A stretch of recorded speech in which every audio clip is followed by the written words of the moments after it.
Good morning, everybody, and welcome to our 5th Belgium Ports and Industry Day. We're delighted that you could join us this morning, and we've got a full agenda for you for the next 2 hours, lots of information and lots of experts here to help you. Before I hand over to His Excellency, the Ambassador to Belgium, the British Ambassador to Belgium, I'd just like to do a couple of introductions.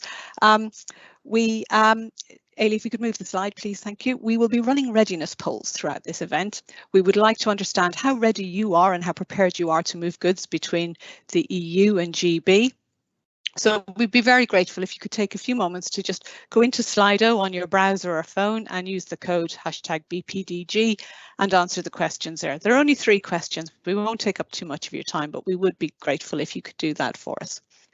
On the next slide, we're going to set out a couple of ground rules. By all means, please ask questions. As I said, we have the experts here today to help you. There is a Q&A bar in the Teams live event, so please use that to ask your questions.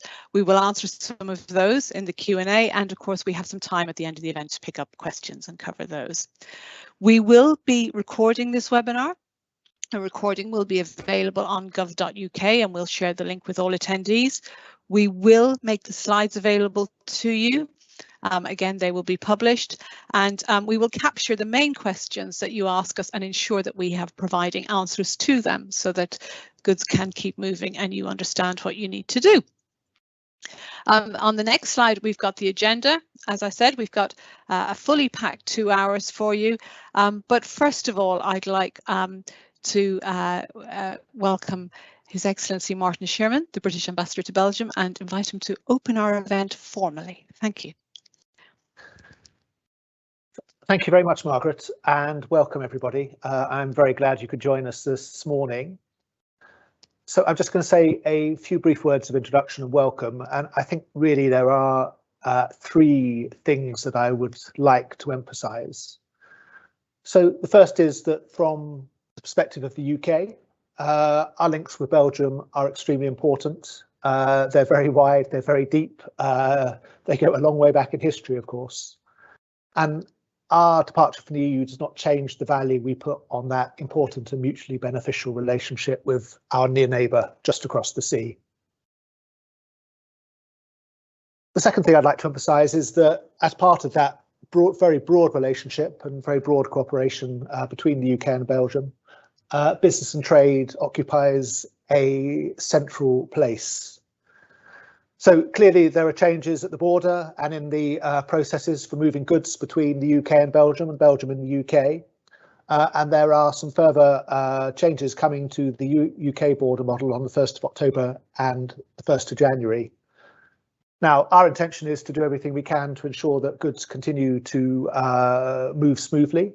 And an important part of that is making sure that businesses are aware that all parts of the supply chain understand the new processes, what they're responsible for, and what they need to do. So that's the purpose of today's event. And then the third thing I'd really like to say is a big thank you to all of you taking part today, and particularly to our Belgian partners. We're very grateful for their collaboration and the pragmatic way in which they've approached the task of making the new border processes work and ensuring that trade continues to flow smoothly. So I'd like to say a particular word of thanks to our colleagues from the Belgian Customs and to Werner Rens, who will be presenting today, and from the Federal Agency for Safety of the Food Chain, and to Jan van Seebrugge, who will also be presenting today. And of course, I'd also like to say a particular word of thanks to the Port of Zeebrugge. With that, I'm going to close my brief opening remarks and hand the microphone, the virtual microphone, over to Tom Houtekiet, the Chief Executive Officer of the Port of Zeebrugge. Thank you very much, everybody. I hope you have a very useful and profitable morning. Okay, good morning. Thank you, Mr. Ambassador, dear Martin. Thank you for the introduction. Good morning, everybody. Thank you to give me the floor for 5 minutes. For some of you, an introduction of the Port of Zeebrugge. I think for a lot, maybe a recap of who we are. Next slide, please. Zeebrugge as a port is active in fact 3 main sectors. We are a hub in container business for sure, for the UK also. We are extremely active, as you see on the figures, on the ro-ro business. With Mark, who will speak as one of the main players in that field. And we are, of course, also a major hub we are the door to Europe, in fact, for LNG, which is an important part of our port also. You do see that we are handling last year 47 million ton, 1.8 million and 2.2 million new cars. We had an increase last year of 6% in the port, and I think we are targeting this year to grow with the 3% in the year 2021. Next slide, please. We have UK is extremely important for the port of Zeebrugge. We have extended services both on the ro-ro business and also on the container business. I will not go over the overview here, but you do see we have a lot of services on a weekly basis with different players in both fields. Next slide, please. We have seen a weak start in our business with UK during this year. And of course, this is a correction in the first quarter. We have seen a correction for what we have seen an overrated last quarter last year. And an overrated last quarter, which was, of course, a rush to the Brexit timeline. And that's what we have seen as a correction in the beginning of this year. But even though, if we look at the cumulative figures till date, we do see a decrease in our business with UK, and a compensation of that we also do see in an increase with our business with Ireland. So there has been some shift really in the traffic since the 1st of January. Next slide, please. So what have we done, and what are the major actions? Of course, as the ambassador also referred to, our border control post. It contains of two important elements. It's the Federal Agency for the Safety of the Food Chain and the Customs, of course. For both, we have seen an increase, a drastic increase in the number of files and the number of activity we have seen on both departments. But I think it went all quite smooth and well because we were equipped and we have staffed our teams correctly in order to handle the extra paperwork and the extra facilities on the Zeebrugge side of the channel. Next slide, please. Another one I want to mention is in the preparation of the Brexit, which took a while, of course. We created a company which is a company, Eric's Seaport. It's a digital platform which has as a purpose, of course, facilitating and creating transparency for all export-import documentation. And as the ambassador says, it's all about how can we create easiness, convenience of moving goods and doing trade with UK. And we are, I think we had a difficult start, but every day it works better and better. We have done 11 million messages so far, 700 users, as you see, and more than 380,000 export units were handled via that platform, and 100,000 import units were handled. And we are looking to build extra applications, extra service around that platform. Next slide, please. As a DNA, we are very focusing on unaccompanied trade because we still see this as a growing segment for the port of Zeebrugge. Things we want to further examine is there a market? Is there a market and a potential for accompanied trades between UK and Zeebrugge? Do we need to zoom in on that? Do we need to focus more as a port to that? Second, is there, and if so, when will there be a possibility to target again a new passenger line for Zeebrugge? The time is not right, we all know this, but we are still having this on our radar. Then the next slide, please. Now, what we are, in order to handle with those KPIs, we are close monitoring, of course, what is the market on our side, but also in mid-UK, because that's for us an important gap we want still to focus on. We are also very focusing on what is the impact of the Freeport initiative in the UK. How will this impact us? Yeah, still a big question mark. Also, we all know that there is a global shortage on truckers. Will this drive to a shift from tunnel transport to unaccompanied ? So these are things we really have on our desk to follow that. And then I want to close my my speech with an invitation, an open invitation to everybody.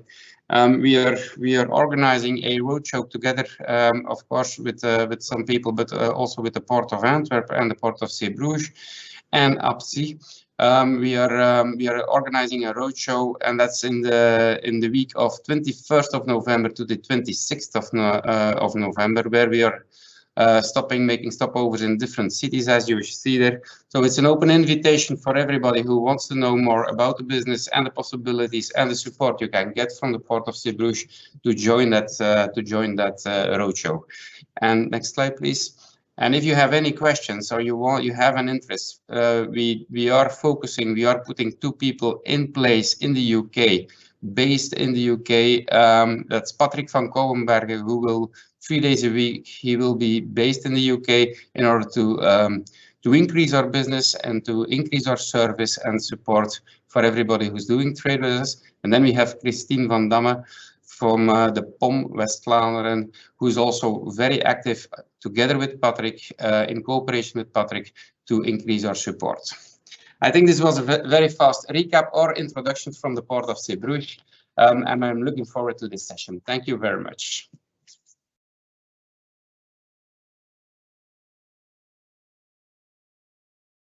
Okay, thank you, Tom. Good morning, everybody, and welcome, everybody.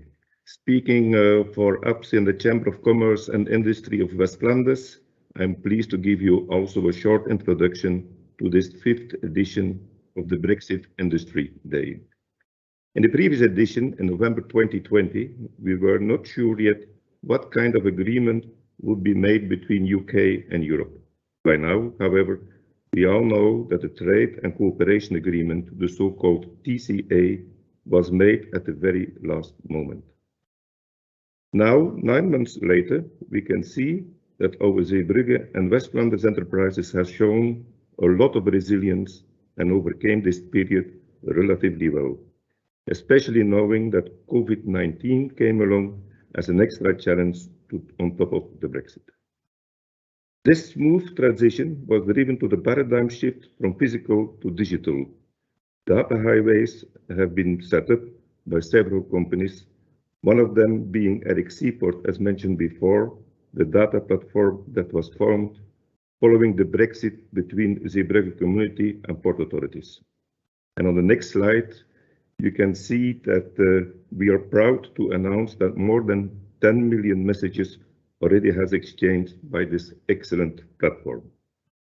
In addition, APSI VUCA always been prepared to support our companies with advice, practical information sessions, and educational pathways. On the next slide, looking to the timeline on the screen, you can see we have several important milestones ahead of us. Our colleagues from Border Delivery Group will elaborate some more and the impact of these to the Zeebrugge UK traffic. To name some of the milestones: full border checks as from January 1st. Required a health certificate and lodging entry summary, called ENS, and security declarations. Import rules and border controls for a limited group of products, the so-called control list at the UK border. In order to take these steps, important milestones successfully, further elements are necessary, and as you already know, in 2019, 7 billion custom messages were exchanged, 1,100% more than previous year. And more to come. Therefore, many processes still require a lot of digitalization, better integration, better connection, and real-time communication. Collaboration across the chain has never been so crucial. Authorities and operators need to work hand in hand for effectiveness of systems now and in the future. Managing data efficiency will be the key trade facilitation and risk management. achieve better, faster and safer people and good movements, technology is a must, referring to the trucker shortage in UK nowadays. Ladies and gentlemen, this is the beginning of a massive, fundamental and long-term transformation where trust must be ensured in each step. And by this note, I'd like to conclude and wish you a very fruitful seminar. Thank you very much.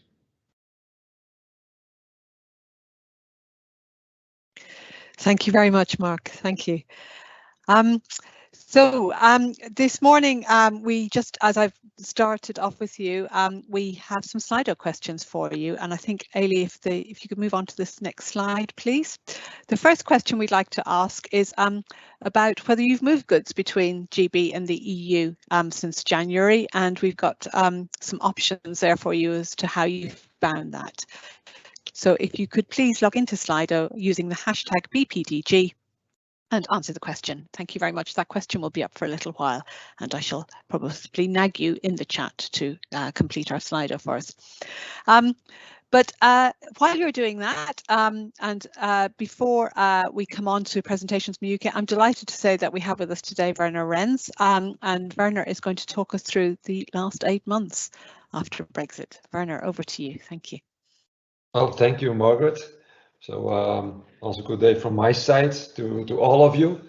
I'm indeed a Belgian customs officer, and I do have some information for you about, say, the first 8 months after the Brexit. So how it went and what we could see if things were bad in the beginning, if it was improving, yes or no. So I will first present then some figures. And those figures will come out of our declarative system, which is called PLDA, and also our NCTS system. You may go on to the next slide, please. First of all, about transit. A lot has been said about transit and using transit as a major tool of, say, bringing goods from the continent to the UK and vice versa. Indeed, transit is a very good system, but it needs to be treated in a proper way. And this graph, in fact, shows Belgium transit movement to the UK, meaning that the shipment left from out of Belgium and the transit procedure is started in Belgium, so with the Belgium Customs Office of departure, and ending in the UK, so with a UK Customs Office of arrival. The blue line gives the total amount of declarations, so transit declarations of that month, and the black line, in fact, gives then the result of this procedure, meaning that it should probably be ended. And then we have what we call here is a write-off. If not, the declaration will stay open.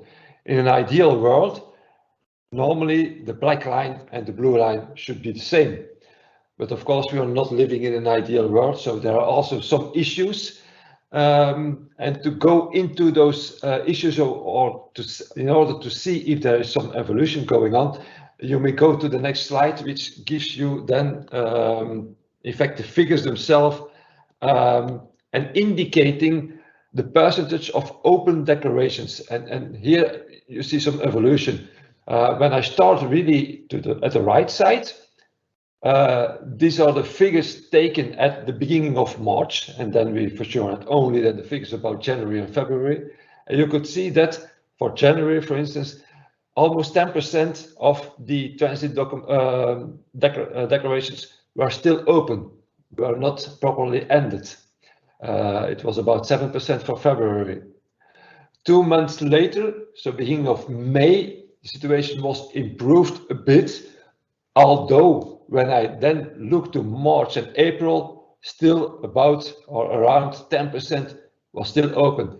And in fact, at that moment, that together with our UK colleagues, we started to do some more communications and to reach out to certain stakeholders in order to explain that how they should end the transit procedure. We have been looking also to some problems that were going together with the transit procedure. And in fact, since then, you can see that the situation has been improving. Already, you could see it beginning of June. And certainly at this moment, you can see that the situation is, compared to the beginning of the year, quite well improved, although it's not already the ideal world. There are still every month certain patches of open declarations. So this is about departure. I've got also a graph, and this is in the next slide, about arrival. I have to explain this graph because this is not indicating if a shipment is a transit shipment arriving in Belgium is properly ended, but in fact what is done afterwards. Because in Belgium, linked to the transit system, we also have an inventory system. What does this mean? In fact, when a transit movement is ending, in fact, the goods are then in the status what we call temporary storage. And it's not just properly ending the movement, but you also have then to make a following declaration in order to give a following destination to the goods. And this is also monitored by our system. And in fact, transit arrival write-off, you can compare this with a write-off of temporary storage. Once again, in an ideal world, black and blue should be the same. This is not the case, but is there an evolution going on? Yes or no? And it's better than to go to the next slide so that you see the figures. Unfortunately, I do not have for this statistics, say different time moments that we have been looking to it, only beginning of this month. But you can see some evolution going on when I compare January with, for instance, May, June, July. The situation has been improving, although it's not improving anymore. So it's a bit stabilized, and this bothers us a bit because normally the percentages should be lower than what you're seeing over here. And when we go then to the next slide, you can compare this with what we really know as temporary storage linked to our seaports. This is what we call the UKCA maritime write-off. UKCA, in fact, is the summary declaration for temporary storage. And as most of you know, in Belgian ports, we are working with an inventory system. And this is also monitored by our declarative system. In fact, what bothers me, this slide gives a situation, say, of today. What bothers me really is the month of June. And why? Well, and then we go to the next slide. This gives you the figures and a certain evolution. So I've got the moment of 1st of May, 1st of June, and now. And in fact, you have to go every time 3 months back in order to have a correct overview of temporary storage. And why you have to go 3 months back? Because the delay, the maximum delay of temporary storage may go up until 90 days, so 3 months. Meaning that after 3 months, in an ideal world, open declarations, so temporary storage declarations, should be completely zero. As you see, 1st of May, and then you go to January. Normally, in an ideal world, January should be 0%, although 5.5% was still open. When you go then to the 1st of May, it seems to be improving. And when I compare then February, only 1.5% was still open. That's already pretty well. That's a figure that is a bit comparable then, say, with normal situations that we know in the Port of Antwerp before. We have figures already for the Port of Antwerp for many years. And there, for all kinds of shipments coming from all over the world, after 90 days, in general, there is a write-off percentages of between 99 and 98%, so open between 1 and 2. And then February seems to be okay when I look to the 1st of June. But when I look at the figures now, and I see May, it's went up again, 2.6, but I'm really afraid about June. June, when I look to the situation today, means that most of those shipments are in temporary storage between 60 and 90 days. And when I compare the 1st of June and the 30th of June, between 60 and 90 days, which is quite high already. And there are still 26.2 that are open. This is a high figure, so this bothers me a bit. And I'm wondering if there are some other mistakes going on, some other issues rising. So we really have to follow this carefully, because this has to be improved in the near future. And then finally, about figures, I also have some figures about then exit and exit confirmation. This is also something that's we are closely following. And here I only have the figures and the lines for Belgium exit export declarations, so meaning Customs Office of Export is in Belgium, and it is then also a declaration into the Belgium Declarative System, PLDA, and going out via a Belgium Customs Office of Exit. Mostly that will be in the seaport or an airport, but it can also sometimes be in the inland when the export declaration is immediately followed by transit. And when we go then to the next slide to really go in detail about then the figures. So please the next one.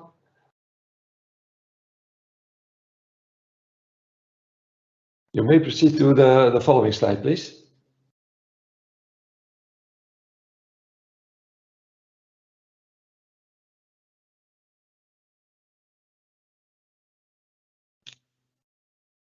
I don't see it changing anymore.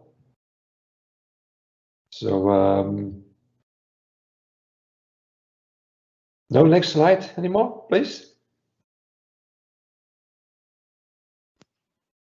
Ailey, are you having trouble moving the slides?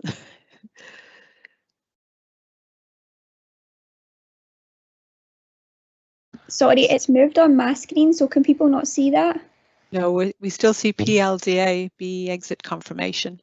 Right, let me try. I'll go back and try again and see. Sorry.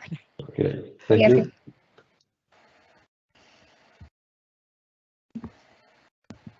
Does it? Yes. Perfect. Sorry. Okay, yeah, thank you. Yeah. So here I've got two situations. So the 1st of June and then today. And what we see is in fact that open documents is not really improving. And this bothers us also. In fact, there is, to me, a large extent of still open export declarations that are not closed, meaning that no exit confirmation has been given. And this for sure has to be monitored also. It can be that there are some, say, mistakes at our side. We are also human, and sometimes my colleagues or myself can make mistakes also, and that's what we are following then also. But I think there are also some major other reasons, and I will come back to that in one of the following slides. But this bothers us also quite a large amount of export declarations that are not confirmed for exit. And in fact, this can be really a problem for the exporter, because in case of a VAT control, it can be that he has to pay the VAT because he's missing an exit confirmation. When we go then to the next slide, please, some formalities and major problems. And you may go on. Thank you. The following, yeah. So what are in fact then major problems that we have seen linked to this first 8 months? And certainly then in the beginning was about the the transit documents, improper handling, discharging of those transit documents. But once again, some actions have been taken already and the situation has been improving, although we are not at the end yet, but it for sure has been improving. We have noticed that certainly also in the beginning transit movements, in the cases of the use of deferred declarations in the UK, that was really causing huge difficulties. I think that one of the reasons was that in the UK, then the consignee was thinking, okay, I have already a deferred declaration, everything is in order right now, but they had forgotten to end properly then the transit movement itself. And then again, linked to then exit confirmations, we do think that quite a lot of problems are going on with what we call groupage shipments. And we must say that quite a lot of shipments going to the UK are in groupage. And an arrival notification of exit for all linked MRNs is then needed. If not, then no exit confirmation will occur. What does this mean? When I load into one truck, say 5 different shipments, this is groupage, meaning that there are in fact 5 different export declarations. And they are all then, or they have all to be linked to that one truck. And when that truck is then arriving at what we call the customs office of exit, which can be, for instance, in the port of Zeebrugge, at the customs office of exit, an arrival notification has to be sent to the customs system. If, in this case, only 4 of the 5 is mentioned, then the 5th one will always stay open. So will not be, say, written off. No exit confirmation will be given for the 5th one. Although the truck will be allowed to proceed because there are customs declarations with that truck. It's impossible to follow if for every individual shipment on a truck that there is an existing declaration. So here there is a major role for both the customs brokers, but for sure also the hauliers, because they have also to check if, one, they received all MRN numbers of the customs declaration, and 2, if all those MRN numbers are in fact passed through either the what we call the trader at exit, either port community system, either when you go via France, the French system as a Brexit. But all MRN numbers, MRN number is the number of a customs declaration, of all shipments have to be announced as being arrived at customs office of exit. If not, all those that are not notified will stay open. What we have seen also then linked to exit confirmation is that sometimes indicating in the export declaration a wrong customs office of exit, that can create also delays or no exit confirmations. What does this mean? Well, the declarant has to mention in an export declaration also the customs office of exit that normally the shipment will go by. For instance, can be Zeebrugge, meaning that the truck will go out to the UK via the customs office of Zeebrugge and the port of Zeebrugge. Can be Calais when you are going via Calais. Can be Rotterdam when you're going via Rotterdam. If now on the declaration is mentioned, for instance, Zeebrugge, but in reality the truck will go to Calais and go then to the UK, then you've got in the declaration a wrong customs office of exit. Normally, this shouldn't be really a problem, but it will create delays. Why? All customs offices in the EU are linked. And in the case that there is shipment arriving in Calais with an export declaration mentioning another customs office as customs office of exit, in our example, Zeebrugge, that declaration is then not known yet in the system of my French colleagues. And when then an arrival notification is sent over there, then the French system will ask the necessary data via the service of the Commission from to the Belgium system. And sometimes we've seen that sometimes this can create delays. And we all know that for sure in the short straits, there is no time to wait. So shipments have to leave immediately. So this is why I'm emphasizing a bit. Do please mention the correct customs office of exit as far as you know what that office is for sure. But I think that also here is an important role for customs brokers. And then finally, quality of data is key. Certainly in the beginning, we've seen that there was quite a lot of bad quality, and not only bad quality linked to customs declaration, but also missing data. And this for sure creates problems, huge problems. Certainly in order to have a clear off afterwards, because one is depending within, say, the supply chain, within the chain, one is depending from the previous data. When the previous data is wrong, is not correct, well, then probably no correct write-off, clear-off will happen.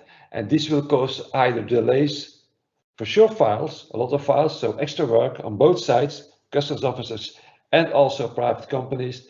And at the end, it can also cause penalties. And this is for sure something that you will and should avoid also. So then finally, I think I still have one slide. So the last one, please, from my side. A learning process. Well, for sure, agreements between different parties must be more clear. So who takes responsibilities for certain documents or processes that needs to be cleared within the supply chain? What should, say, the customs broker do? What should the exporter do? What should the importer do? But also the hauliers, transporters. For sure, customs brokers have an important role.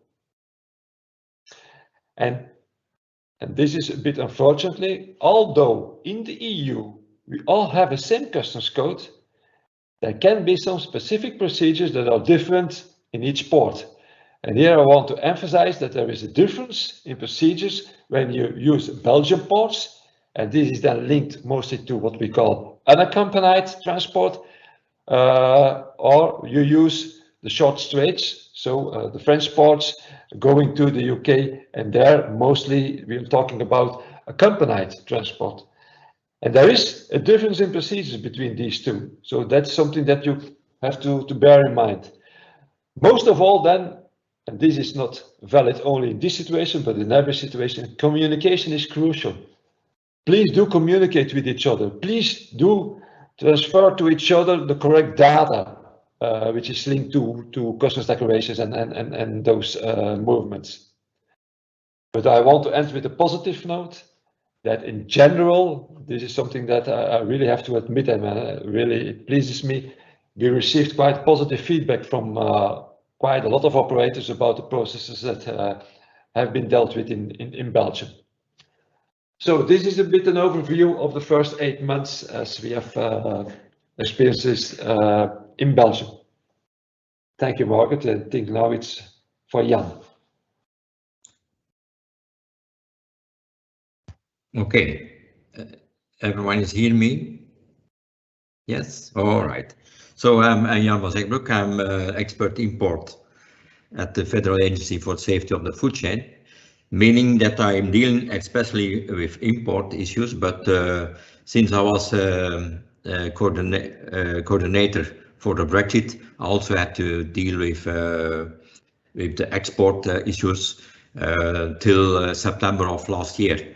So now it's taken over by my director, Leslie Lambrechts, who is now dealing with export and all export issues with our export team in the agency.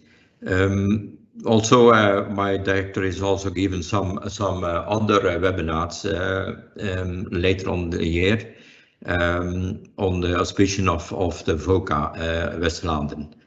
Next slide, please. So the main change for SPS for the sanitary and phytosanitary issues was the fact that UK has become a third country like other third countries and have to fill in now the import rules of other third countries. That was a great issue also for us, because we needed to fill in our collaborators since the change of the UK becoming a third country. So we were certainly that we needed more persons, more collaborators for the import checks at the border control posts, but also for the export checks and filling in the export certificates for the consignments going to the UK. So it was difficult because when the UK still was a member of the European Union, the data were not correct in the meaning that we need correct figures of consignments that leave Belgium to the UK and consignments that come into UK. In that time, we notified only consignments in traces when they were live animals, and also for some animal byproduct. So that was for us difficult. So we had to also explore Eurostat data to give us an idea about the amount of collaborators that we needed. So after doing that, and we came out to approximately 18,000 consignments that were importing to Belgium, and about 60,000 consignments that leave in Belgium to the UK. So we have calculated that, and then we came out that we needed more than 100 new collaborators to fulfill all those tasks for export certification and import checks at the border control post.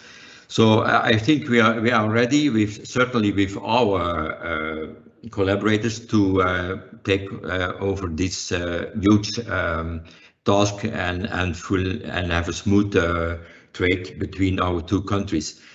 So what does that mean? The import rules as for other third countries, that a health certificate or a phytosanitary certificate is needed. So, and it's mandatory. Also, the mandatory is the notification of consignments in traces. So since since New Year, since the 1st of January, we have now correct figures about the trade between our two countries, because certainly on the import side, because we now have to, those consignments need to be notified in traces. On the export side also, we have a system that can calculate our certificates that we deliver for export to the UK. So at the border control post, we need to do import checks, and we have to deliver a common health entry document that is also needed to give free release to the consignment by customs.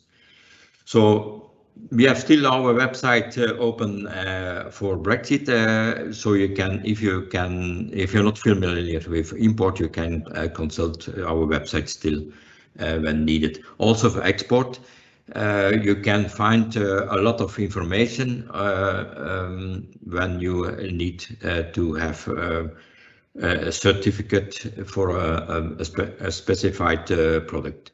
Next slide, please. I have also gathered some information for the first 7 months, around 7 months, and so you see for animal products there were more than 3,000 consignments notified, and 49% of those notified consignments came through the board control post of Zeebrugge. We have to tell that it's mostly about animal byproducts and certainly animal fat for technical use. So we see, as a reason of that, we see that there are only 5% non-compliant, and mostly of those non-compliance were clerical errors. But that can be clarified because it is the consignments were mostly animal byproducts, and there was a common use for that certificate, so the clerical errors were minimized by that. So for plant products, it's not so many import consignments. We only had 236 notified consignments, because also now it's mandatory that it has been notified in traces. 90% of them were seeds, and mostly they came in not through the board control post of Zeebrugge, but the board control posts have them. But you see that 30% were not compliant, also mostly documentary errors, and that's also the fact that there are not so many consignments that from plant and plant products. So there was not a common use of the certificates that needed, and also it's a new element that those plant and plant products needed to be accompanied by certificates. Next slide. So we can further go on with the animals. So you see 14 notified consignments, since there are no board control posts nearby UK at the harbours. Most of those consignments were horses and came in through the board control post of Liège. There was no non-compliant also for the documents. And then for the high-risk food of non-animal origins, you see that there were 7 notified consignments and 2 non-compliant. But as there are no problems with that kind of products in UK, you see that there are also little notified consignments of that group. Next slide. So the documentary errors, most of them were clerical problems. So EU rules are asking for 2 paragraph. I'll give your initials on the every time when there is made a deletion or there is erased some sentences in the certificate. So that was not always correct on the paper document, and that was also given some problems with on the board control post. So like I told you, the deletions on the certificates are not executed consistently. So that was more a lack of good instructions at that time, certainly in the beginning of when certificates came in from the 1st of January. But you see, and I come back to that, there is a great improvement on that kind of errors. So also the page numbering, and also when there are more than one language involved, then you see that there was not numbered consecutive. Then there are some boxes that also about the place of loading and the means of transport. Certainly when they came in by a ferry, it was not also mentioned on the paper certificate. So a lot of other problems were discovered, and but you see that we see further on that approval that there was an improvement for that documentary errors. Next slide, please.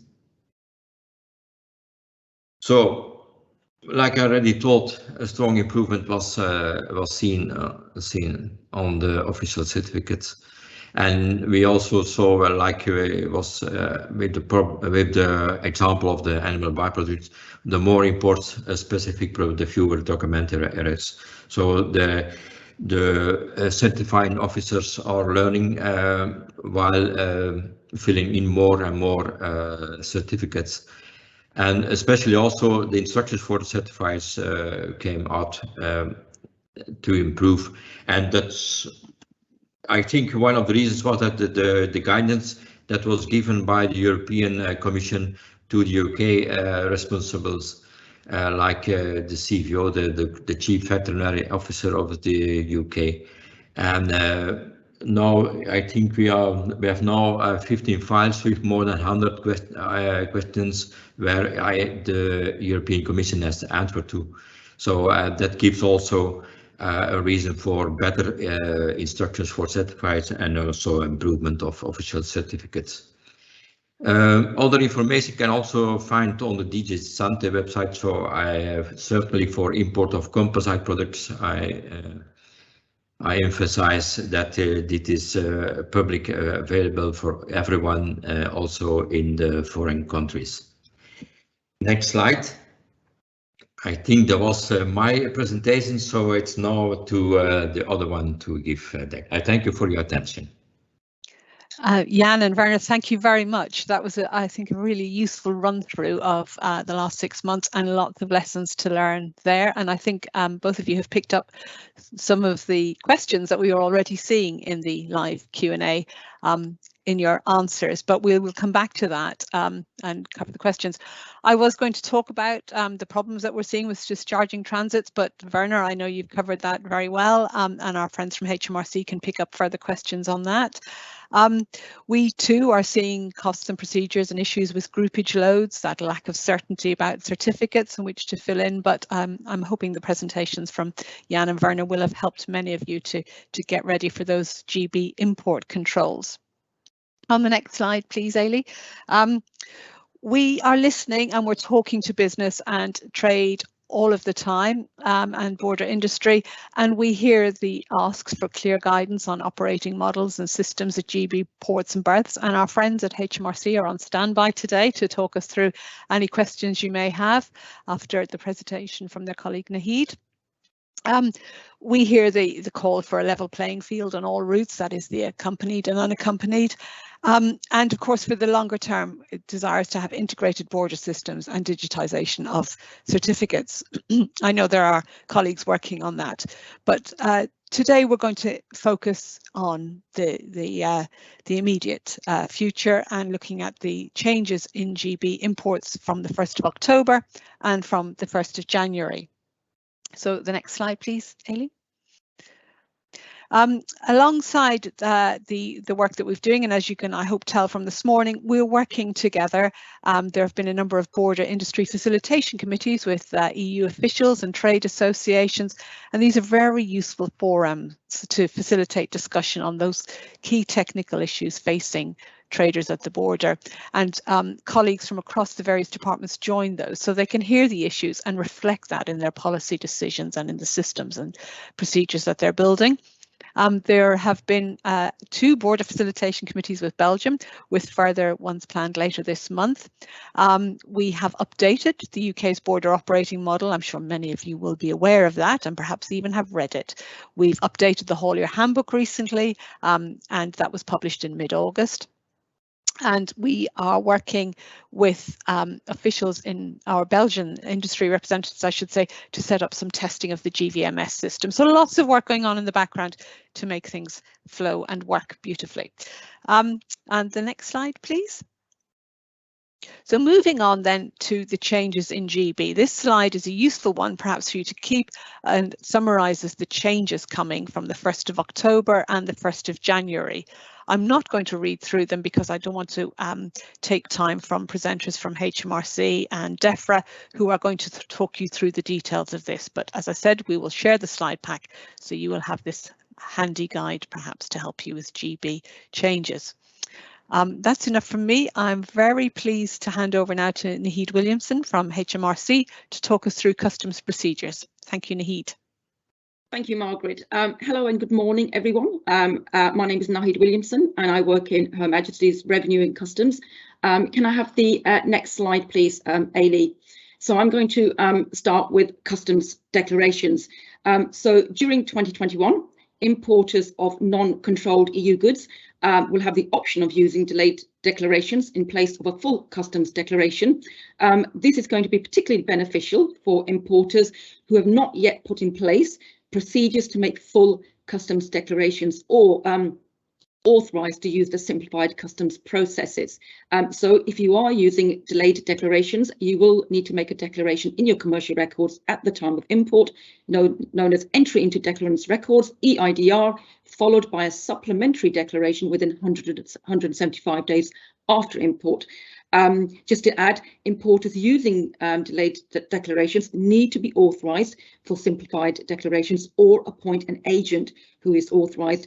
Importers will also need to have access to a duty deferment account before making the first supplementary declaration. This, of course, will change from 1st of January 22, and their importer and importers or their agent will need to be approved at the time of import to use simplified procedures or make a full declaration. And similarly, from 1st of January 22, entry summary declarations, also known as safety and security, will be required on all imports. Can I have the next slide, please?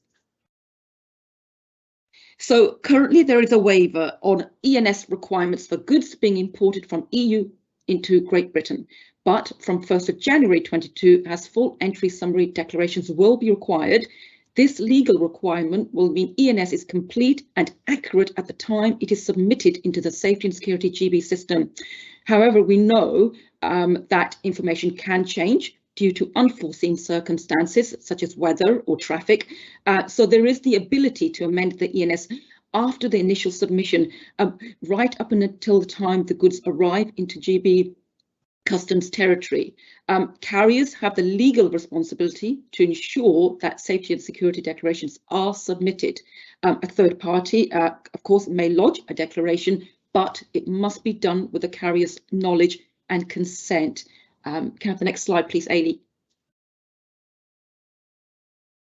So in order to make a safety and security declaration, the carrier or the authorised representative must have a valid GB economic operator registration and identification number, the URI, and be registered with the Safety and Security GB service.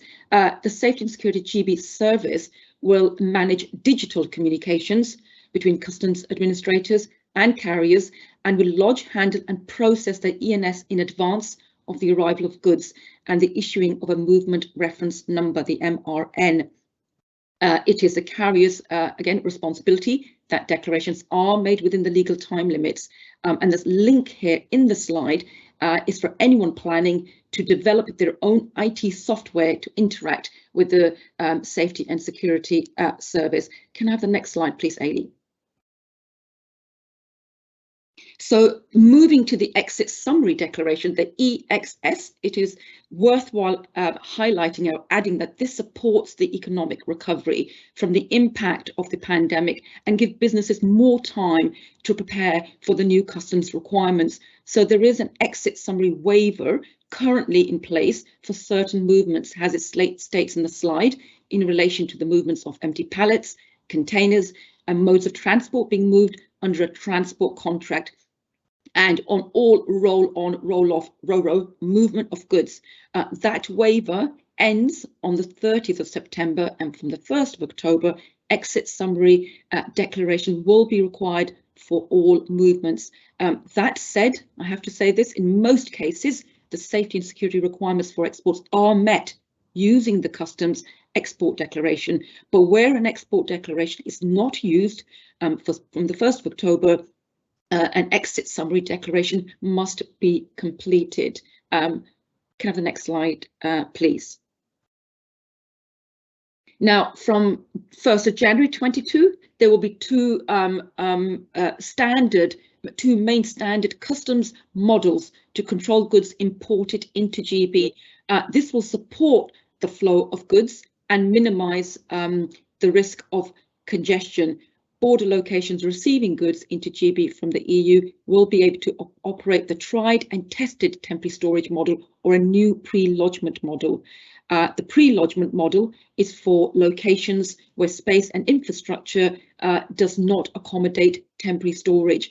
And under the pre-lodgement model, it will be important to ensure all goods have the appropriate declaration before the board, and that there is communication with the person in control of the goods, for example, the driver of a lorry for accompanied goods or the carrier for unaccompanied goods, by the time they arrive, on whether goods are cleared to proceed or need a check. Ports operating the pre-lodgement will ensure goods are not arrived at that location without pre-lodged declarations, and that they take reasonable steps to ensure goods identified for any checks are controlled upon arrival. Next slide, please.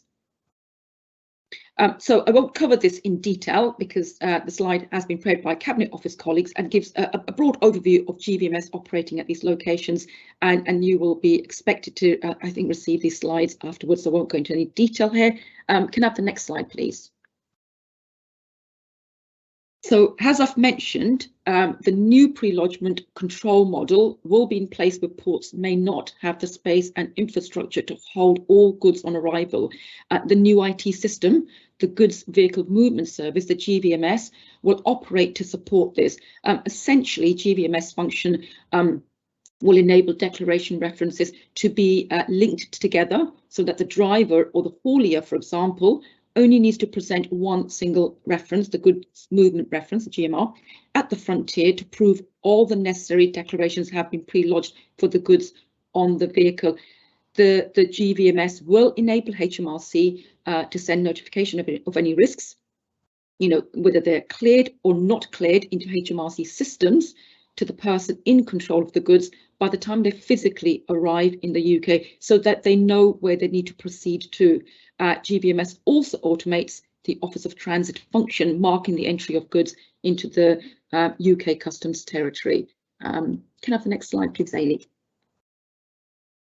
And on the temporary storage control model, goods coming from the EU can be stored temporarily under the customs control before they are either released to free circulation, exported, or placed under an outward processing procedure. It means traders can delay. This means traders can delay making a customs declaration and paying duties and taxes for up to 90 days from the date the goods are presented. An authorization is required to operate a temporary storage facility. So border locations using the temporary storage control model can use GVMS to facilitate the control of pre-lodged declarations for driver accompanied ro-ro goods and complete the Office of Transit function. Can I have the next slide, please? So for hauliers registering for GVMS and being able to create a GMR, they will crucially need a government gateway account, whether this is an existing one or a new account, as long as it is the account used to create the GB EORI. And they will, of course, need a GB EORI, the Economic Operator Registration and Identification Number, for moving goods between EU to GB, access to Chief, NCTS and GB Safety and Security Service through the Community Service Providers, the CSPs, or any third-party software will be required by traders, carriers and hauliers. Can I have the next slide, please? So just briefly here in this slide,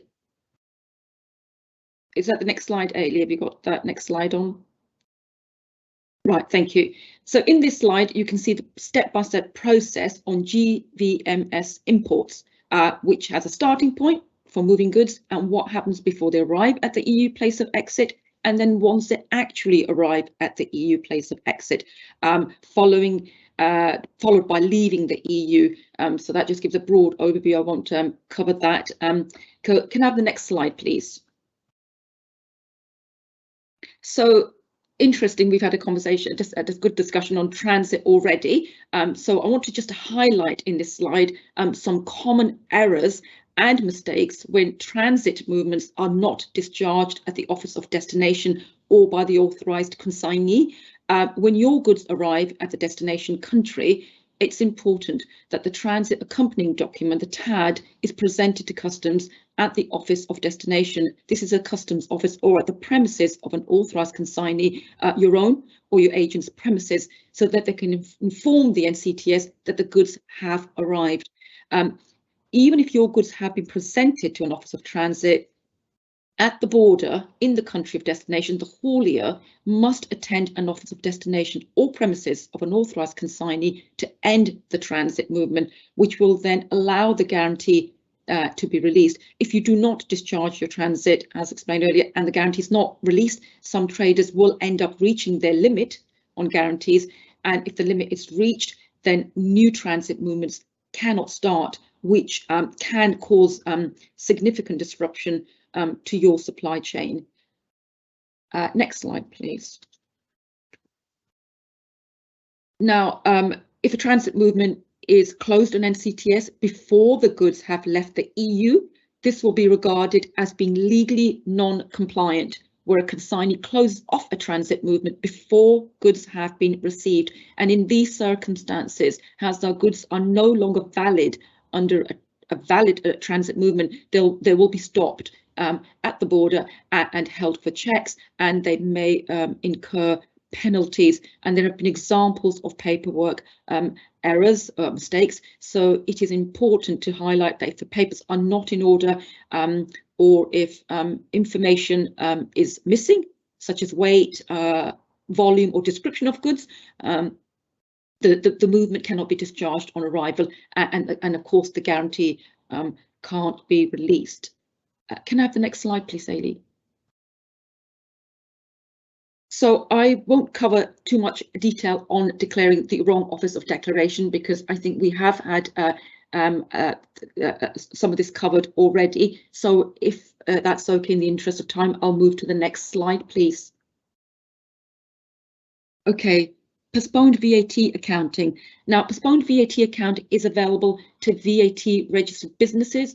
And as this slide says, it's for imports from anywhere in the world, including the EU, up to 31st December 2021. And there are certain circumstances where importers must use a PVA.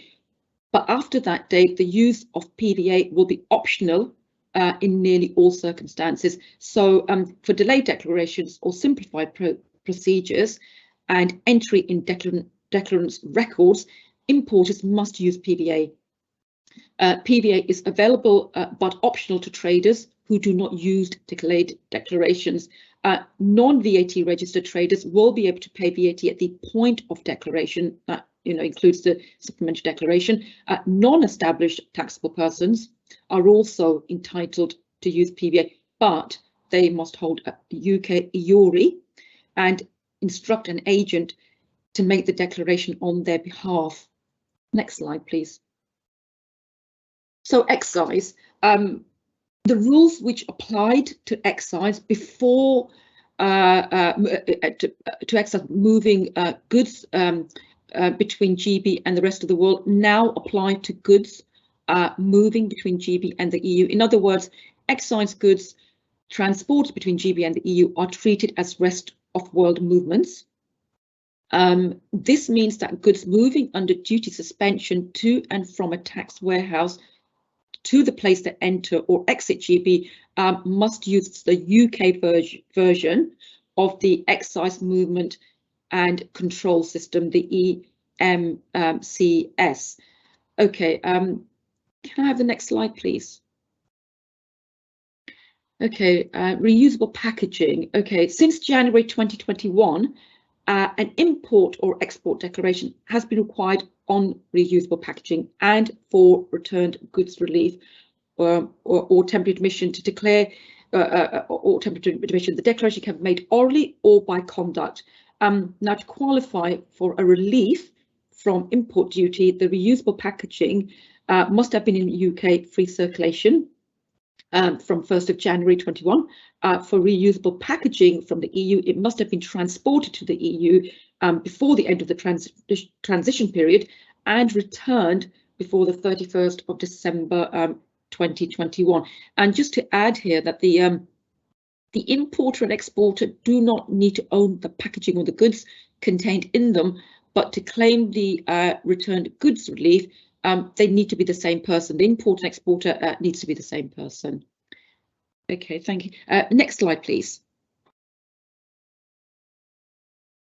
Thank you. Origin.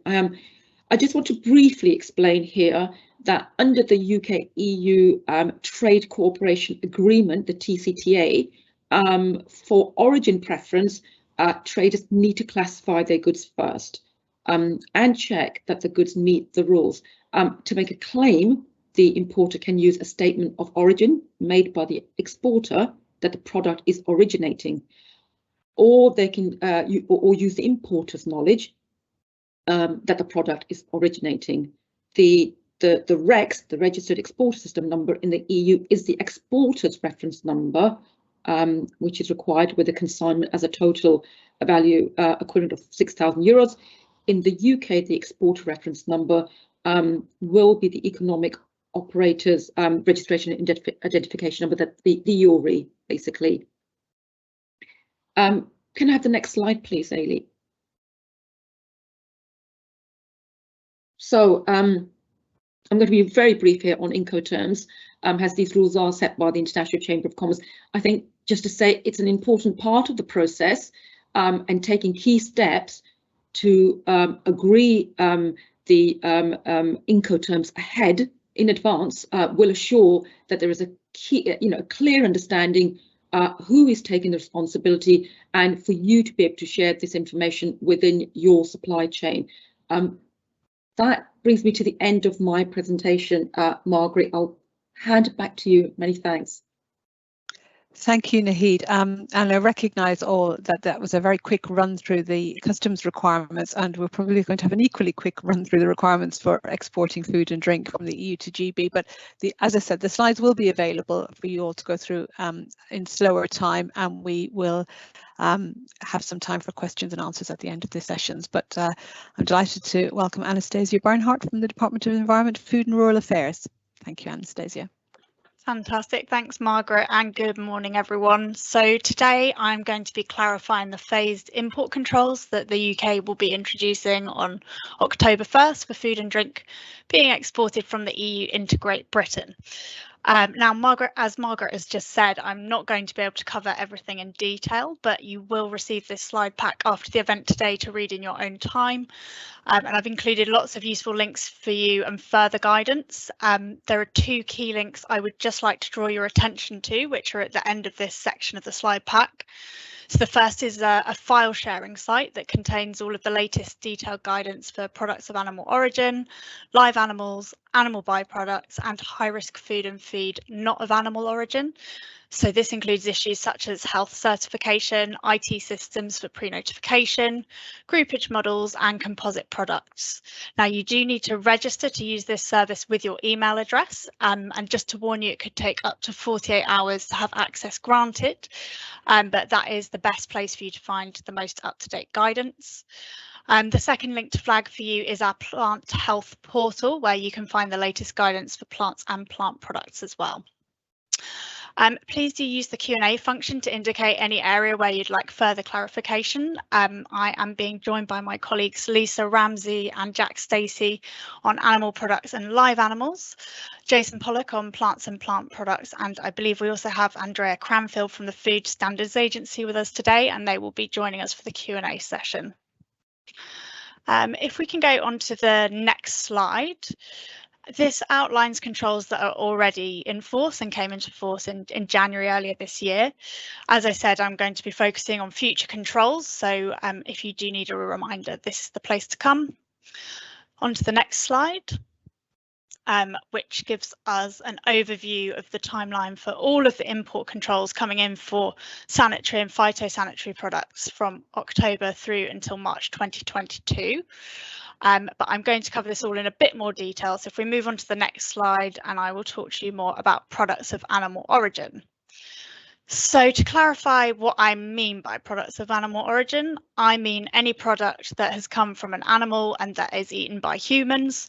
So that's things like dairy, meat, fish, honey, and eggs.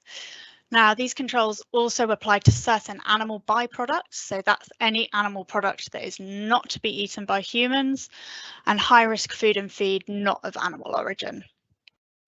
Now, from 1st of October 2021, products of animal origin will need to be accompanied by the relevant export health certificate.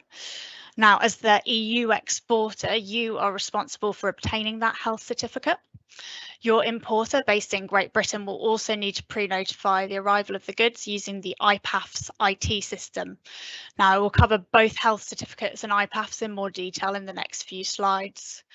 Now, if we look ahead to January 2022, the requirements to pre-notify an IPAFS and produce the relevant export health certificate continue to apply. However, these products now must also arrive at an established point of entry with an appropriate border control post for that product. If we can move on to the next slide, where I'm going to give you a bit more information on export health certification. So again, a reminder, this will come into play from 1st of October this year. This applies to products of animal origin, animal byproducts, and high-risk food and feed not of animal origin. Now, the export health certificate is issued by the competent authority in the country from which you are exporting from. Now, a certifying officer authorised by the competent authority must complete the official certificate.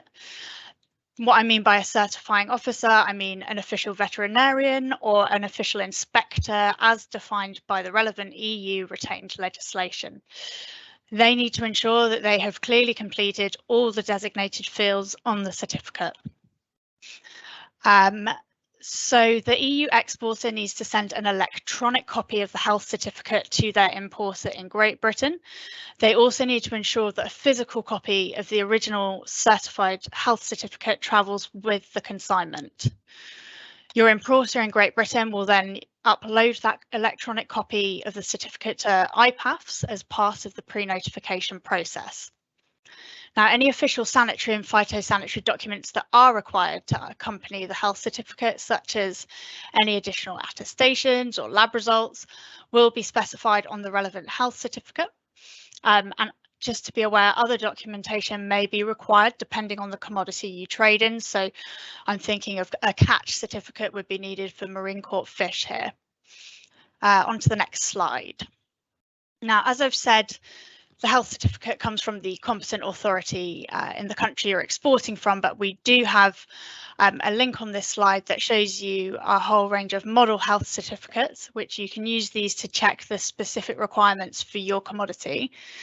Now, I must stress that these are examples of the certificates and the real certificate will be issued by the relevant competent authority in your country.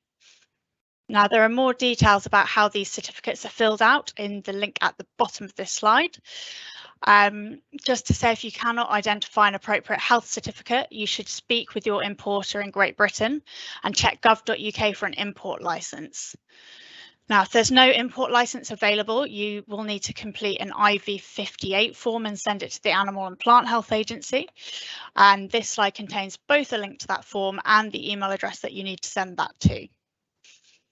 On to the next slide, where I will just briefly touch upon IPAFS, which is the importer pre-notification process, and it is the IT system that enables your importer in Great Britain to notify the relevant authorities of the arrival of animals and animal products subject to sanitary and phytosanitary controls.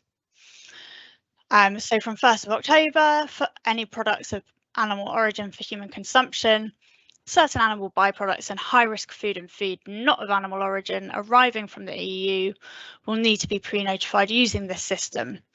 So the key thing for you as the exporter to remember here is that your importer will need to upload the electronic copy of the health certificate that you obtain from the competent authority in Belgium.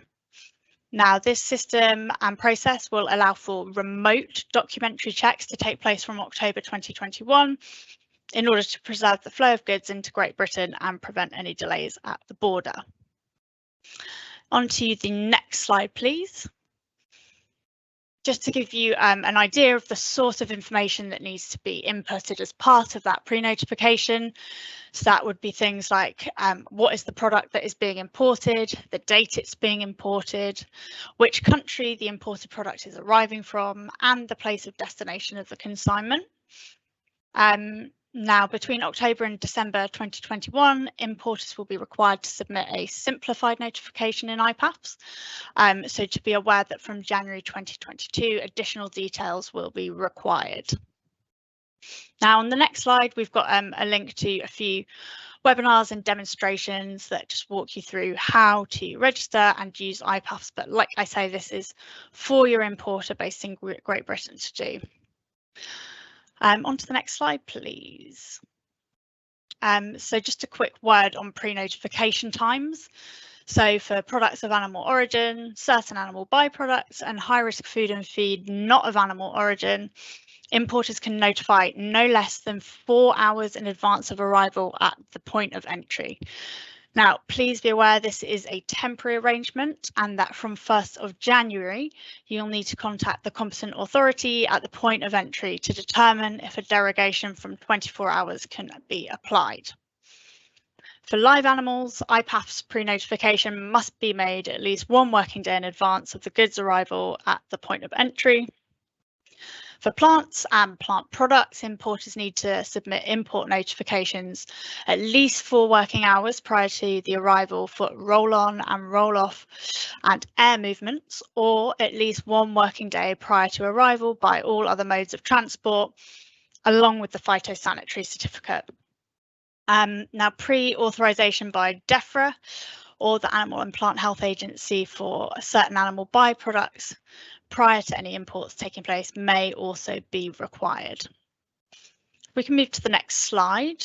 I will just briefly outline for you some more detail on composite products, which we tend to get a lot of questions about. So what I mean by a composite product is a food that contains both processed products of animal origin and products of plant origin, and where the processing of the primary product is an integral part of the production of the final product. So to give you some examples, that would be something like a ready meal lasagna, pork pies, or mayonnaise if it contains more than 50% egg.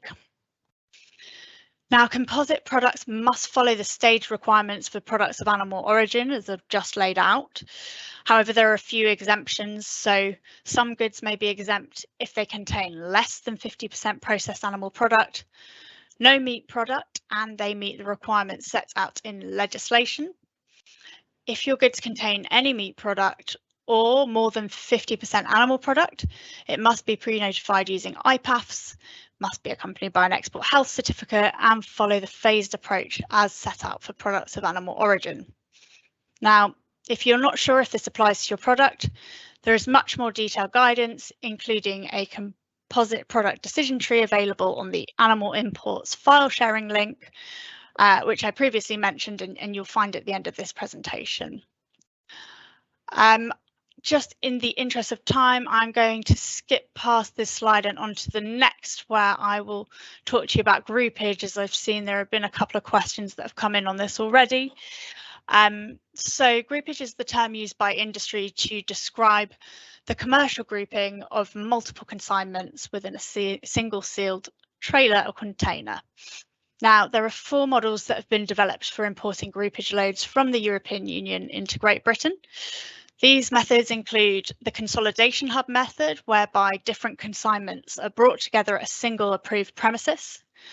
The certification takes place for all individual consignments by the certifying officer, and the grouped consignments are loaded and sealed before they leave for onward destination. Then you have the sequential or the single model, which facilitates pickups from multiple sites. Now, in this model, certification takes place at each site and a seal is applied to the overall load at each pickup point, removed and replaced at the next pickup. This method is reliant upon a certificate of non-manipulation. There's also the linear or multiple pallet model, which is designed to facilitate pickups from multiple sites, with certification at each collection point in the chain. Now this requires a pallet level seal, so sealed pallets are added to the means of transport and the individual seal number on the pallet recorded on the export health certificate. There's no requirement for a certificate of non-manipulation with this model, but it does require the presence of a certifying officer at each collection point. Now, all of the models I've just mentioned can be used in conjunction with each other, so far as the general principles around sealing and certification remain. So, for example, traders may wish to blend the linear model with the consolidation hub method.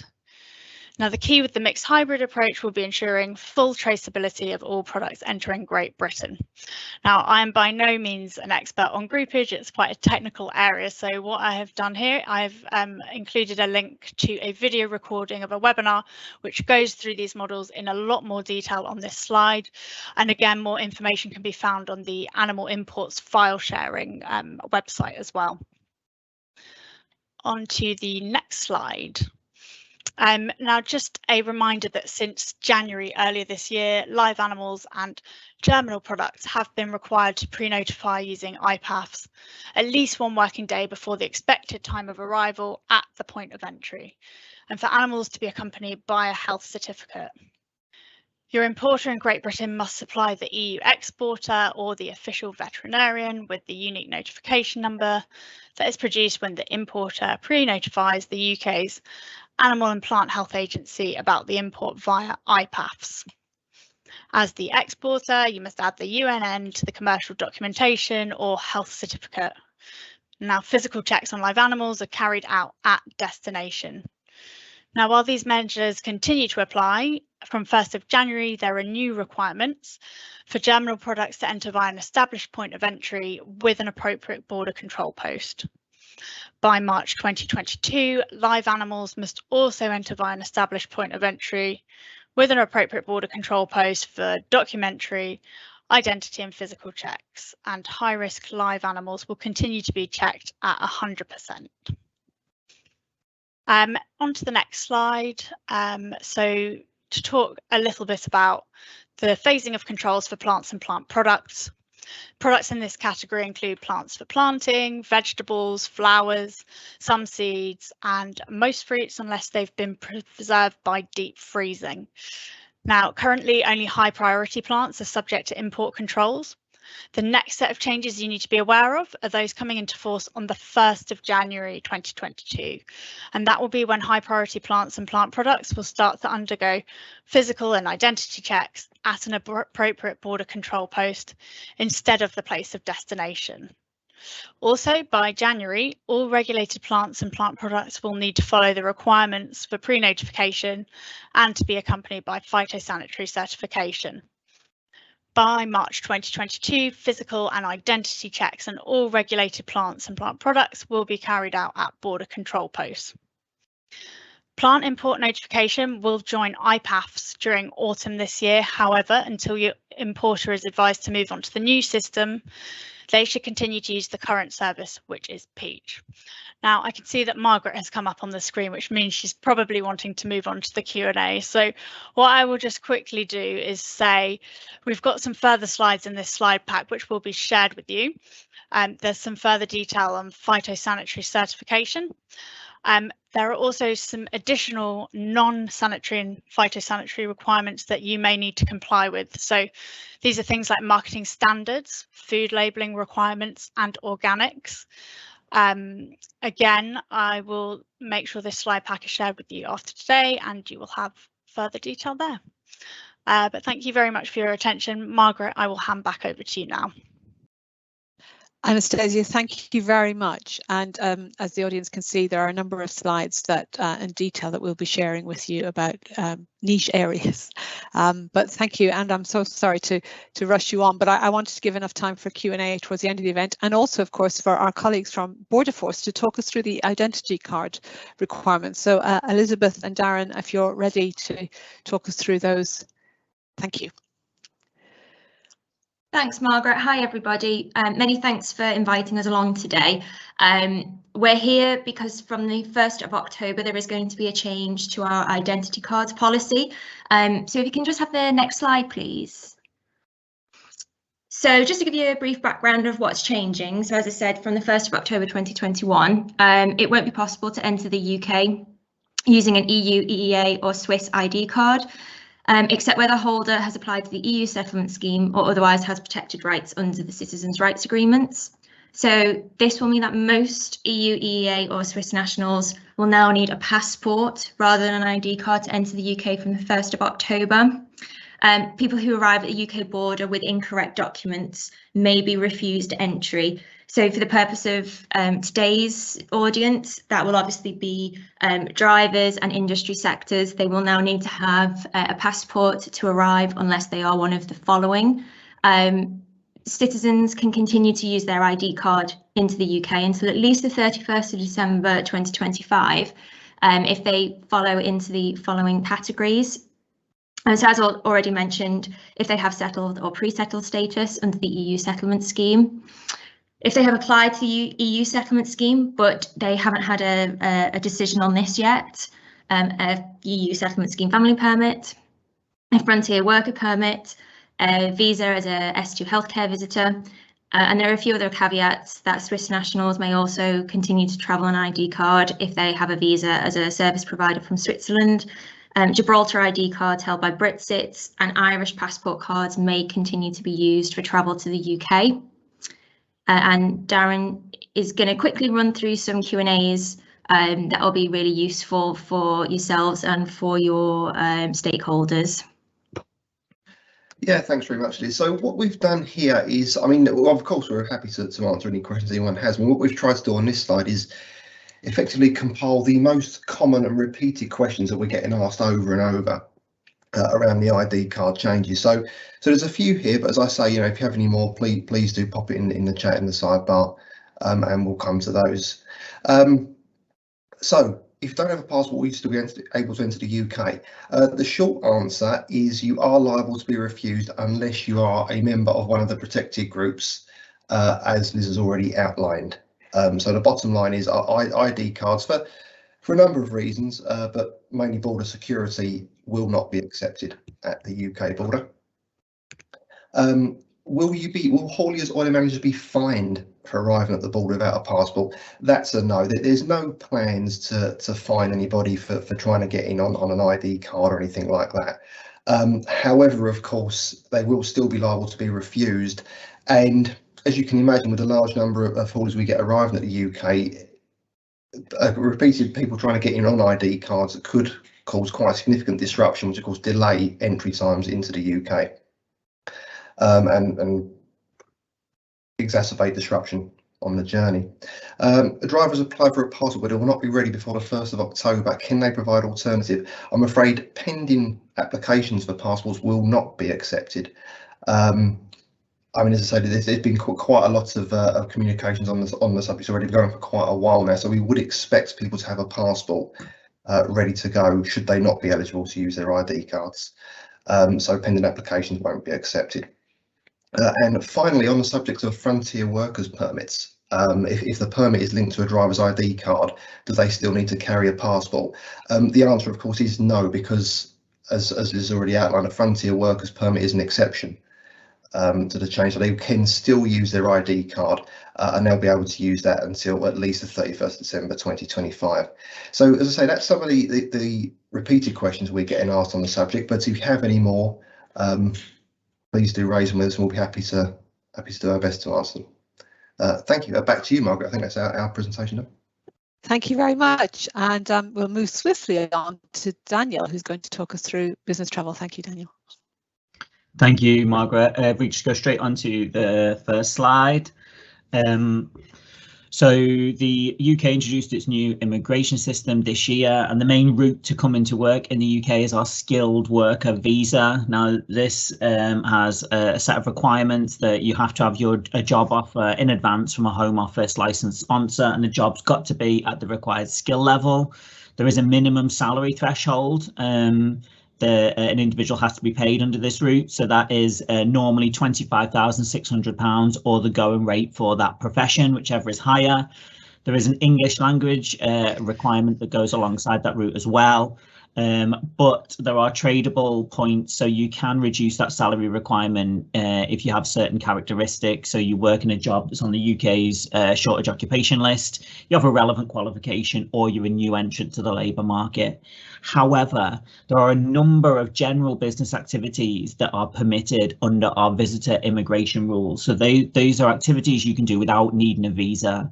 Now, we will send out the links to the full list of permitted activities, which is on gov.uk. Now, there is a good landing page on gov.uk, which we will send the link out to, which kind of is a check-in tool to see whether you do need a visa or not.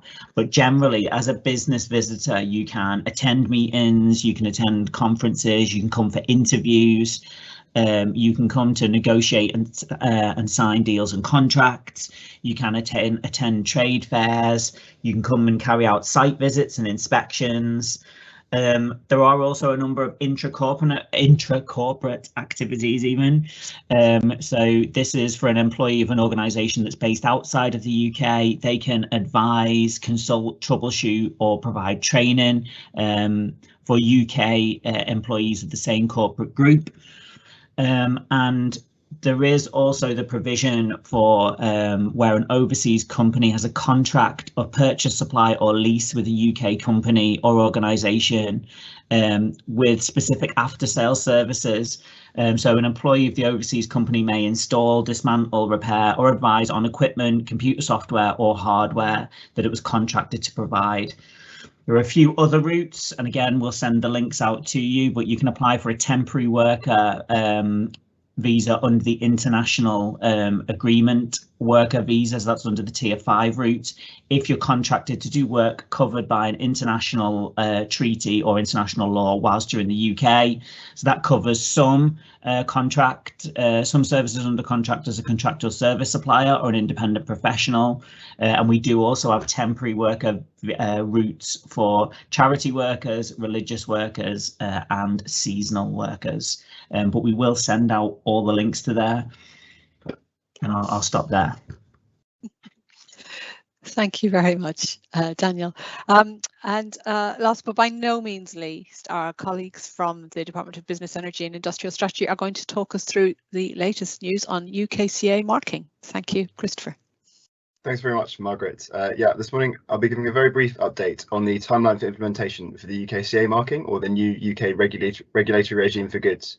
So I think, as mentioned, we're moving towards the Q&A quite quickly, so I won't be going into the details of the requirements for the UKCA marking, but more a particular update on the timeline for it. Now, before I begin, just as an overview, the UKCA mark replaces the CE marking for most new approach goods placed on the market in Great Britain, and that includes England, Wales and Scotland. Now, it's important to note that there are separate rules in place for Northern Ireland, where the CE marking or the UKNI marking plus the CE marking are used, and I'd advise you to check the rules on that via the links which my colleague Erin will be sharing in the chat, and I'll also ensure that they're shared around at the end of the presentation. So yeah, this short summary is relevant if you're a producer of manufactured goods for the new or new approach goods for the UK market.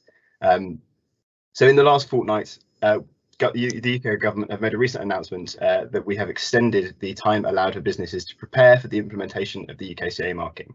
So businesses now have until the 1st of January 2023 to adopt the UKCA marking and ensure it's placed on your products when those products are placed on the market in Great Britain. There is one exception to this rule, which accounts for medical devices, and these have an additional 6 months. And so the new timeline is as shown on the screen. By the 1st of January 2022, any new approach good, or also good which requires the reverse epsilon marking, which is often aerosol products, must have the UKCA marking to be placed on the market in Great Britain. So that's England, Wales and Scotland. And then by the 1st of July 2023, any medical devices will also require the UKCA marking for those same regions. As I've mentioned, there's separate rules for Northern Ireland, so do check the rules on that on gov.uk. If you can move to the next slide, please. So I think it's important to note that in relation to this extension, this is the final extension that will be given to businesses to prepare. There certainly will be no further extension given after the 1st of January 2023. So businesses should make sure they use the additional time that's been provided and take action now to either ensure you have the correct self-declaration preparations, or you've spoken to your conformity assessment body and ensure that you have the requisite conformity assessment to place the UKCA marking on your product. It's also important to note that apart from the extension of the timeline, all requirements for the implementation of the UKCA marking remain the same. So products that previously required the CE marking and also aerosol products will still need the UKCA marking to be placed on the market in Great Britain. Businesses will still need to use a UK approved body, so they will no longer be able to use an EU notified body to place their product if they require third-party testing on the GB market. And the importer must still apply their address to the product by the 1st of January 2023 if required. As I've mentioned, there are separate requirements for Northern Ireland, and this extension does not apply to those requirements. So do check the links, which we'll make sure we circulate after the presentation. Do ask any questions in the chat, and my colleague Erin will respond to those as well. But I will pass back to you, Margaret. Thank you very much. Thank you very much, and thank you all for your speedy presentations and for the audience for bearing with us. As always, in our timing of these events, and we will look at making them a little longer as necessary. On the next couple of slides, we have dusted off and recycled some case studies that we shared at previous Belgian events with you. So Ailey, if you could just move down to the next slide, please. This gives you an example of a case study of moving goods into GB from Belgian ports. This one is an example of exporting beer through unaccompanied freight. And on the next slide, we have shared a rather messy case study again of exporting auto parts by unaccompanied trailer from Belgium to GB using a temporary storage model. So again, as we're sharing the slides, that'll be something for you to look at and digest in slower time. On the next slide, please. We have another Slido question. Thank you for those who've been filling these in, but if you could take some time to fill in this next question about your knowledge about the procedures for moving goods from the EU into GB. I hope today has helped you to improve that knowledge, but if you could give us a sense of where you are on that knowledge line, if you like, that would be great. Thank you. So we'll leave that question up for a little while, and on the next slide, please. So we've now come to the question and answer session, but I can see that my colleagues from departments and Werner and Jan and others have been answering your questions as they come in. So thank you very much for lively discussions on the questions and answers. So I've just picked up a few as we've been going through the event, but please, if officials from UK and Belgium would like to dive in and expand on any of the points raised, please do. But if we can first come to customs areas, and Werner, I think you've covered a lot of this detail. There were a lot of questions about using the office of exit from the EU and what happens if you record an office of exit in Belgium but use, for instance, the short straits in France. And I think you fully answered that question. Would it be fair to say that in summary, it is useful to use the correct office of exit because that will make everything cleaner and clearer? For sure it is, Margaret. But I know that in this particular situation of, say, trade with the UK and then transport to the UK from the continent, that it is not that easy, because I've learned from, say, the transport companies and logistic service providers that it is, in this situation, easily done that they shift between the ports because they are that close to each other, and then when, say, there is a hiccup in one port, that then easily a truck can move to another port. But to be honest, although the systems are in fact prepared and foreseen to shift to another, say, customs office of exit, we do know that sometimes the IT systems, those are linked. You have to know, as it was also in the past with the system of our colleagues in the UK, all customs systems regarding the export are linked to each other via then also the service of the European Commission. But this means that those computers will exchange messages between each other, and sometimes hiccups are occurring. So it's best to avoid those extra, say, dialogues between the systems. Although normally everything should work quite well, but we know in reality that sometimes when computer systems are talking to each other, that sometimes messages are just dropped. and this will cause that extra delay. So that's in order to work as smoothly as possible. If you know the real customs office of exits, please fill it in. Although if at the end, for some reason, the truck will shift to another one, normally this should work, but it can create sometimes hiccups. So that's why we are saying this. So this is reality. Thank you. Yes, we all have to deal with reality. Thank you, Werner. Thank you. Moving across into GB now, we had a number of questions about the entry summary declarations that will be required for moving goods into GB from the 1st of January. And Claire and colleagues, I know you've picked up a number of the answers here, but I think we can confirm, can we, that entry summary declarations are required for all goods controlled and those that are not controlled. And it is the responsibility of the carrier to submit the entry summary declaration, and they would need to do that through the GB Safety and Security Declaration. I think I've answered my own question, but grateful if you could just confirm that, please. Hi, Margaret, it's Claire from HMRC. Yeah, you paid attention really well. That is all correct. And I know you're going to share these slides, and in the slides there are some details about how to register for that system. It is the carrier that will need to do that, the transporter of the goods. Thank you. And I can see, while we have you on the line, Claire, I can see that you've answered the question about delays to VAT numbers. So if people have applied for VAT numbers in GB and there are delays, you've also added a link to a helpline if it's taking some time. Is that correct? Yeah, we have. So we're not aware of any delays. Obviously, each application is dealt with individually, but I would say if someone does have a problem, that helpline is the route to go to. Thank you. And I can see that you've also answered the question about controlled goods going into temporary storage, and that they can, but of course there are certain requirements there that I believe you've outlined in the answer. One other question that came in quite late was about movement reference numbers that are issued through the chief system in GB. Is it correct to say that they will only remain live for 14 days? And what happens then if somebody wants it for a bit longer than that and wants to provide that movement reference number to their transporter to enter the detail into GVMS? Now, Margaret, I am not an expert on the dark arts of the chief system, but I will take this one away. And what I would note to people is that HMRC have announced that chief migration will take place. So we are migrating to the new customs declaration service as well. So it's useful for people to take note of that.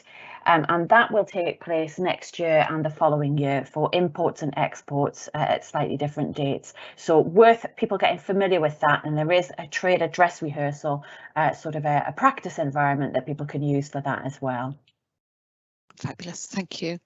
And I see that Charlotte is answering a question, a technical question about transit and T-docs. Charlotte, is there anything you'd like to add on that?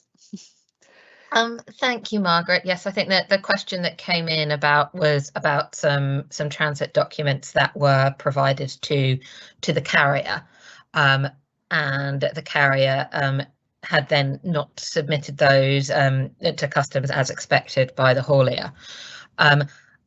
From the start of the year, there was a temporary email process in place for some ports to conduct Office of Transit via accepting TADs using email. And I think that might be what this question refers to. I think it's worth noting that temporary process was a sort of a COVID-linked easement. It's no longer in place, and I believe it was stopped at either the end of April or the end of May. So for all goods moving under transit coming into GB, the Office of Transit should be conducted by the haulier should enter their transit MRNs onto GVMS and generate a GMR, which they should then give to the haulier, who will use that to complete the Office of Transit during the crossing.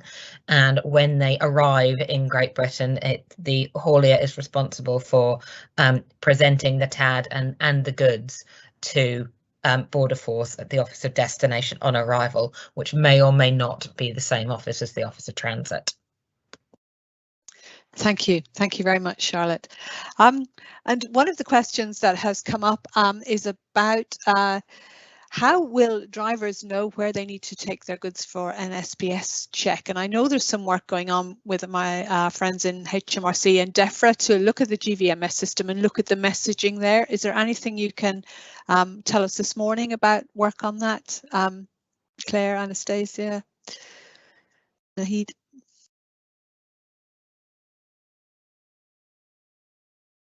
Hi, Margaret. I think from my perspective, probably one I will need to just take away. I'm by no means an expert on GVMS unless any of my DEFRA colleagues have anything further to add. Hi, Anastasia. No, it's Angela here. There's, I think Margaret described it exactly. Actually, there's a lot of work going on at the moment. I was just trying to check if we could find out any further information and detail in terms of how far we've got, but we'll come back to you as soon as we know. Thank you. Yes.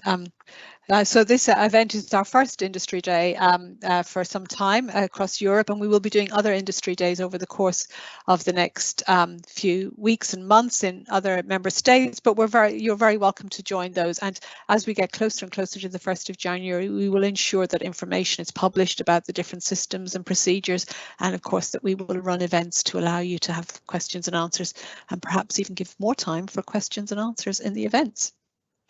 I think moving on to our colleagues in DEFRA and the VVA, I think there was a question asked, first question perhaps about notification of health certificates, whether you need a notification per consignment, and I wonder if Jan and or Anastasia would like to cover that question. Do you need a different one health certificate for everything in one truck, or do you need it per consignment?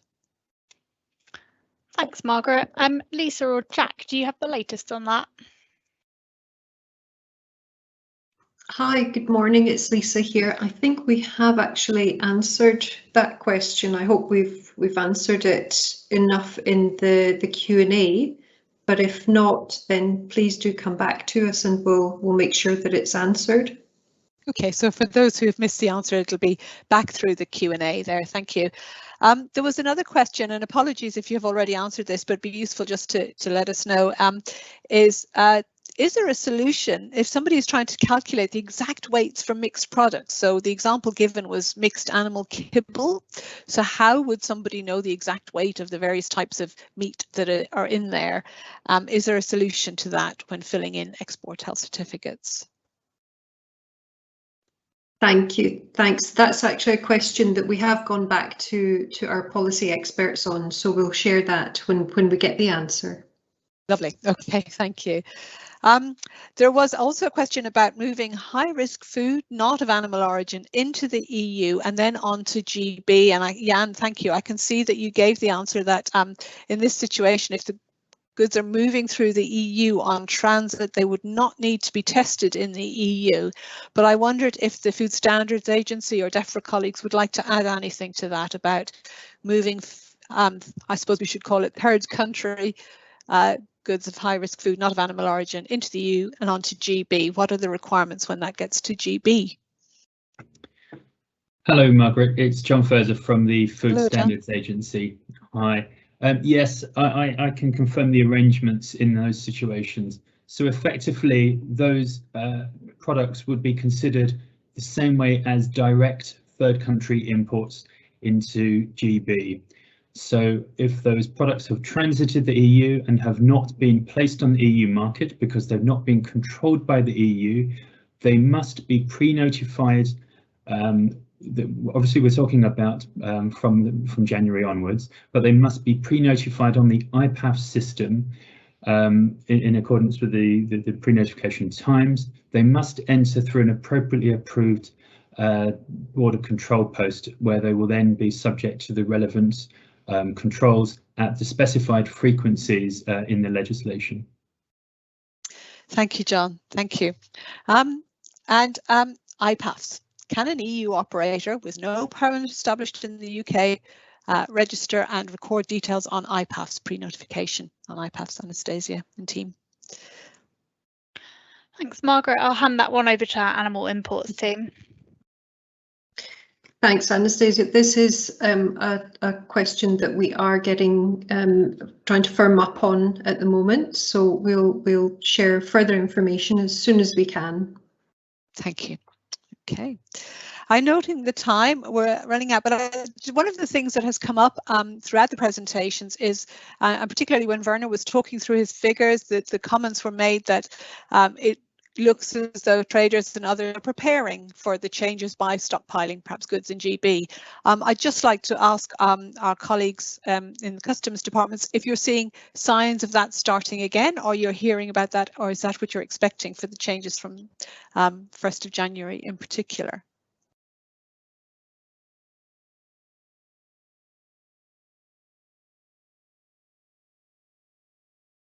Still thinking about that then. Hi, Margaret. Sorry, no, just struggling to come off mute. It's Claire from HMRC. I mean, we aren't hearing this from our stakeholders. What we are hearing, obviously, is that there will be a good deal of stockpiling in the run up to the Christmas New Year period, as is usual.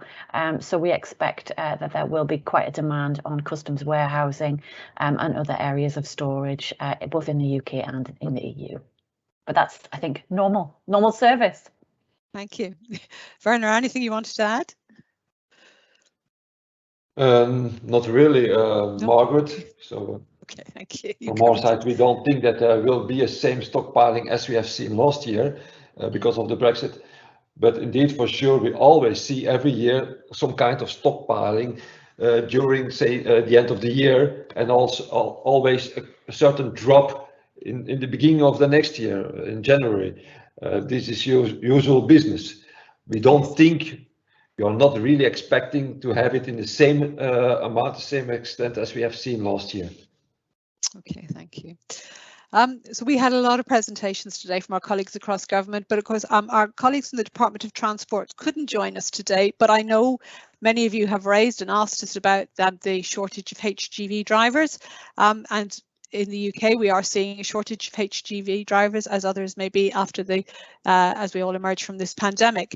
As you'll probably be aware, the UK government has announced a package of measures to help the HGV driver shortage, such as plans to streamline the process for new drivers to gain their HGV licence. But we are talking to industry about the progress that they have to make in bringing more drivers into the industry. And we're supporting them through that. So we will keep monitoring this situation, and we'll come back to you on other issues. But in the meantime, I hope a lot of the presentations today have helped you to understand fully the requirements that are in place to export your goods from the EU and into GB, and indeed vice versa. I think we've had some very useful presentations, and I apologise that we've had to run through a number of them. I think on the next slide, we've got another Slido question for you, for those of you who are still logged in. But before that, just a reminder that we published the border operating model in GB. There's a haulier handbook published, and that can be found on gov.uk. As I mentioned, we're going to be doing more events and webinars. We'll be doing step-by-step webinars for particular goods from EU member states. We'll be doing webinars such as this, where we bring various departments together, and it's fantastic to have representatives from the Belgian departments with us as well at such an event. I think it adds to the richness of it. If you've got any further questions, please do send them to us at BPDG at the inquiries inbox there, and we'll be able to either answer them and or get our colleagues across UK government to help us. On the next slide, as I said, we've got our final question. We hope you found the webinar useful and that you have learned a little bit more about moving your goods from the EU to GB. We will keep all of your questions and answer them and share those answers with you as soon as we can for those that we haven't covered today. And it just remains for me to thank all of our presenters from Belgium, from the ports, from the trade associations, from the officials, and indeed from the UK. And indeed, thank you to His Excellency the Ambassador and his team at the Embassy for helping us to set this event up. Thank you for joining us. Goodbye.